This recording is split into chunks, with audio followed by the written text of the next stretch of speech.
بخاری صاحب آپ سے ہی آغاز کرتے ہیں. یہ جو مزدور اور قلم مزدور اور کوئی بھی مزدوری کر رہا ہو ان کے ایشوز کے حوالے سے ہم سال میں ایک دن تو منا لیتے ہیں, لیکن کرنا کی یہ حل کیسے ہوں گے مسائل؟ سر بہت شکریہ, آپ نے ایک تو بہت اہم موضوع پہ ہمارے سمجھتے ہیں معاشرے کا سب سے بڑا جو موضوع ہے وہ یہی ہے کہ ہمارے معاشرے میں مساوات نہیں ہے. اور وہ اس وجہ سے نہیں ہے کہ بعض طبقات کی جو ظاہر ہے ہماری ذہنی تربیت کی کمی ہے جس کی وجہ سے سوسائٹی میں یہ معاملات ہیں. مزدور جو ہے اسے اللہ پاک نے اپنا دوست کہا ہے.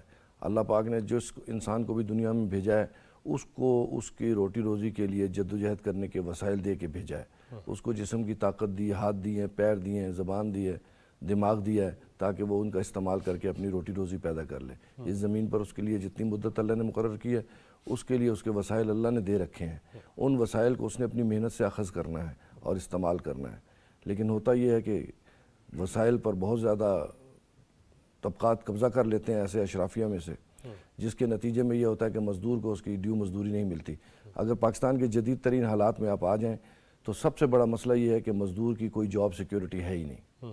یعنی مزدور کو ایسے ہی رکھ لیا جاتا ہے تاکہ بس جب تک دل کیا رکھا اور پھر فارغ کر دیا.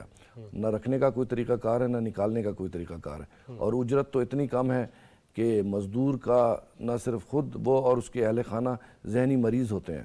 اور جہاں تک قلم کے مزدوروں کی بات ہے تو ان کا معاملہ دیگر مزدوروں سے بہت مختلف ہے. یہ پڑھا لکھا ہوتا ہے, یہ اپنے ذہن میں ایک افسر ہوتا ہے, ایک انٹلیکچول ہوتا ہے. اس کا معاملہ, اس کی جسمانی کیفیت بھی وہ نہیں ہوتی.